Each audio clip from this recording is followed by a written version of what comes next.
ಮಕ್ಕಳಲ್ಲಿ ಮಗುವಾಗಿ, ಹಲವರ ಬದುಕಲ್ಲಿ ಬೆಳಕಾಗಿ, ಹಲವರ ಬದುಕಿಗೆ ಉಸಿರಾಗಿ, ಉಸಿರಿ ನಿಂತರೂ ಹೆಸರಿರುವಂತೆ ಕೆಲಸ ಮಾಡಿದಿರಿ ನೀವು.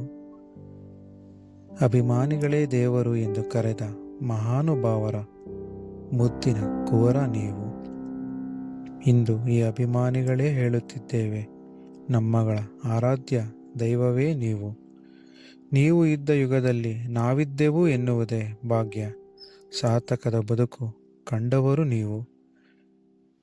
ನೀವು ಮತ್ತೆ ಬರುವಿರಿ ಎಂಬ ನಂಬಿಕೆಯಲ್ಲಿ ಬದುಕುತ್ತಿರುವೆವು ನಾವು. ಎಂದೆಂದಿಗೂ ನೀವು ನಮ್ಮಂಥ ಕೋಟ್ಯಾಂತರ ಅಭಿಮಾನಿಗಳ ಹೃದಯದಲ್ಲಿ ಜೀವಂತ.